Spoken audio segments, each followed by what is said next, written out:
ऐसा लगता है जैसे संविधान की किताब तो है, पर इसे चलाने वालों का ईमान गुम हो गया है। संविधान का अनुच्छेद 15 कहता है कि किसी भी नागरिक के साथ धर्म, जाति या किसी और वजह से भेदभाव नहीं होना चाहिए, लेकिन हकीकत इसके उलट है। खास तौर पर उत्तर प्रदेश में, जहां ऐसा लगता है जैसे कानून के नाम पर जंगल राज चल रहा हो। हाल ये है कि मॉब लिंचिंग को रोकने की बजाय सत्ता में बैठे लोग आग में घी डालने का काम कर रहे हैं। अच्छा हिंदुस्तान हमारा। जय Hind sir. Thank you ma'am. माननीय श्री इकरा चौधरी जी। धन्यवाद सभापति महोदय, आपने मुझे इस विशेष चर्चा पर बोलने का मौका दिया। भारत के संविधान के 75वें वर्ष की चर्चा के मौके पर मैं सबसे पहले संविधान बनाने वालों की दूरदृष्टि को सलाम करती हूँ। एक युवा सांसद के तौर पर मैं अपनी उम्मीदों को संविधान के साथ जोड़कर खास तौर पर ये बताना चाहती हूँ कि आज हमारे देश में पिछड़े, दलित, अल्पसंख्यक समुदाय को किस तरह अपने संवैधानिक अधिकारों और आज़ादियों की हिफाजत के लिए हर रोज मुश्किलों का सामना करना पड़ रहा है। Doctor B.R. अम्बेडकर के कथन से अपनी बात रखना चाहती हूँ। उन्होंने कहा था, मुझे अपने भारतवर्ष पर फक्र है कि जिसके पास ऐसा संविधान है जो लोकतंत्र, समाजवाद और सेक्युलरिज्म को संजोता है। लेकिन आज ऐसा लगता है जैसे संविधान की किताब तो है, पर इसे चलाने वालों का ईमान गुम हो गया है।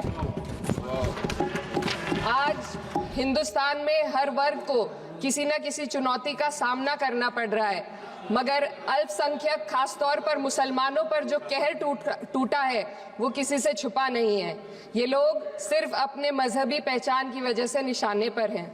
संविधान का अनुच्छेद 15 कहता है कि किसी भी नागरिक के साथ धर्म, जाति या किसी और वजह से भेदभाव नहीं होना चाहिए, लेकिन हकीकत इसके उलट है। हालात इस कदर बिगड़ चुके हैं कि hate speech, mob lynching, bulldozer द्वारा घरों को गिराने की घटनाएं आम हो गई हैं। खास तौर पर उत्तर प्रदेश में, जहां ऐसा लगता है जैसे कानून के नाम पर जंगल राज चल रहा हो। संभल में जो हुआ वो सबके सामने है। पुलिस के संरक्षण में निर्दोष लोगों की हत्या की गई और सरकार ने चुप्पी साध ली। अल्पसंख्यकों पर हिंसा बढ़ती जा रही है, मगर सत्ता में बैठे लोग या तो आंखें मूंदे हुए हैं या फिर इन घटनाओं को बढ़ावा दे रहे हैं। हद तो तब हो जाती है जब न्यायपालिका की बात भी अनसुनी कर दी जाती है। सुप्रीम कोर्ट ने मॉब लिंचिंग पर 11 सूत्रीय निर्देश जारी किए थे। इसमें साफ कहा गया था कि राज्य सरकारें और पुलिस इस तरह की घटनाओं को रोकने और दोषियों पर सख्त कार्रवाई करने के लिए जिम्मेदार हैं, लेकिन आज भी इन निर्देशों पर अमल नहीं हो रहा है। हाल ये है कि मॉब लिंचिंग को रोकने की बजाय सत्ता में बैठे लोग आग में घी डालने का काम कर रहे हैं। उनकी जुबान से ऐसी बातें निकलती हैं जो नफरत को और बढ़ावा देती है। ये अशांति अब इतनी गहराई तक फैल चुकी है कि हमारे समाज के धर्मनिरपेक्ष चरित्र पर गंभीर सवाल उठ रहे हैं। साल की शुरुआत में ही कई राज्यों में दुकानदारों को अपने नाम बोर्ड पर लगाने के लिए मजबूर किया गया। इसे सेहत और सुरक्षा के कानूनों का हिस्सा बताया गया, मगर असल मंशा कुछ और थी। ये कदम खास तौर पर मुसलमान दुकानदारों को निशाना बनाकर उठाया गया ताकि उनकी रोजी रोटी पर चोट की जाए। पिछले हफ्ते मुरादाबाद में एक मुस्लिम डॉक्टर को हिंदू बहुल्य मोहल्ले में घर खरीदने पर विरोध झेलना पड़ा। वजह बताई गई कि इससे मोहल्ले की सामाजिक शांति बिगड़ जाएगी।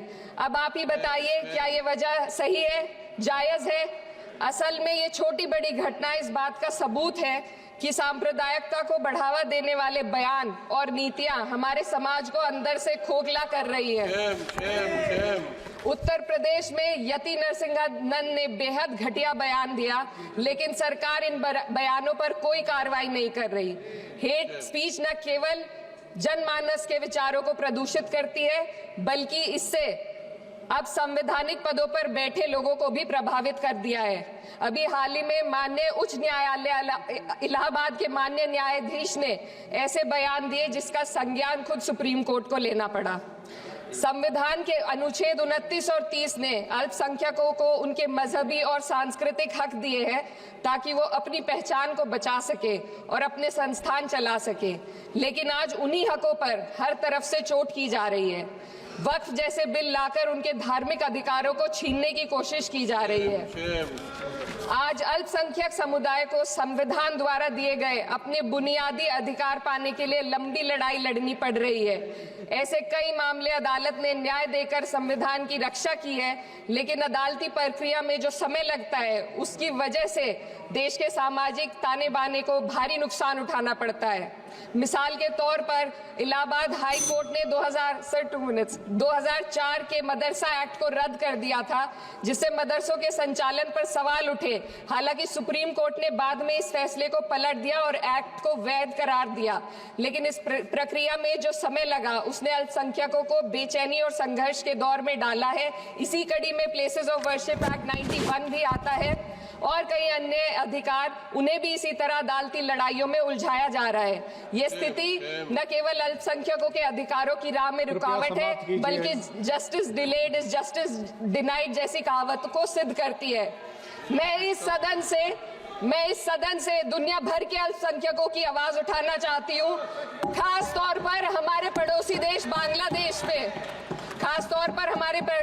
बांग्लादेश में अल्पसंख्यकों के साथ जो हो रहा है वे दिल को गहरे तक चोट पहुंचाने वाला है। उनकी जान माल की हत्या की जा रही है। बांग्लादेश हो या हिंदुस्तान हो या कोई और देश, अल्पसंख्यकों की सुरक्षा, इज्जत और अधिकारों की हिफाजत हर सरकार की सबसे पहली जिम्मेदारी होनी चाहिए।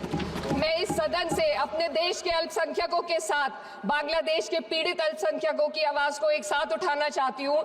ये वक्त की पुकार है कि हम सब मिलकर ये सुनिश्चित करें कि किसी भी इंसान को उसकी पहचान या मजहब के कारण डरकर जीने पर मजबूर ना होना पड़े। जहाँ हक छीने जाते हैं वहाँ अमन खो जाता है। ये बात हर सरकार को समझनी चाहिए। अगर हम सच में अपने संविधान का सम्मान करना चाहते हैं तो हमें नफरत और भेदभाव को खत्म करना होगा। हमें ये दिखाना होगा कि ये मुल्क हर वर्ग, हर जाति, हर धर्म और हर समुदाय का है, और जब तक ऐसा नहीं होगा तब तक संविधान की आत्मा सिसकती रहेगी। सर, अपनी बात को खत्म करते हुए मैं एक शेर अर्ज करना चाहती हूँ। ये दाग दाग उजाला, ये शब गजीदा शहर, वो इंतजार था जिसका ये वो शहर तो नहीं। लेकिन अगर इस सदन में बैठे हम सभी सदस्य ये ठान ले कि हमें संविधान के मूल्यों को लागू करना है और उसे लागू करने का प्रयास करें, तो वे सुबह जरूर आएगी जिसके लिए लाखों भारतवासियों ने अपने जानों की कुर्बानी दी थी। श्री हनुमान बेनीवाल जी। धन्यवाद सभापति जी। पैनोरमा ग्रुप, जो सोचता है वो करता है। ये लो, मुंह मीठा करो। आज मैंने अपना जॉब छोड़ दिया, अब हम पूर्णिया वापस जाएंगे। जॉब छोड़ दिया है? मतलब ये घर कैसे चलेगा? हम करेंगे क्या? और माँ बाबूजी क्या बोलेंगे? इसलिए मैं एक और मिठाई का डब्बा लाया। अपने बिजनेस के लिए लोन अप्रूव हो गया। अरे लोन अप्रूव हो गया वो तो ठीक है, लेकिन पूर्णिया में हम रहेंगे कहाँ? अपना घर भी तो नहीं है वहाँ। इसलिए तो एक और मिठाई का डब्बा अलग से लाया हूँ। हमने पूर्णिया में घर ले लिया है, पूर्णिया के ई होम्स पैनोरमा में। पूर्णिया में पैनोरमा ग्रुप लेकर आए हैं ई होम्स पैनोरमा। बड़ा घर, आलीशान जिंदगी और अत्याधुनिक सुविधाओं के संग। अरे अब क्यों मुंह मीठा करवा रही हो? क्योंकि हम घर वापसी जो कर रहे हैं। घर वापसी की खुशी पूर्णिया में ई होम्स पैनोरमा के संग। E homes panorama, luxurious lifestyle redefined. Bharatiya Janata party का सदस्य बनने के लिए 8800002024 पर मिस्ड कॉल करें। निवेदक, भारतीय जनता पार्टी, बिहार।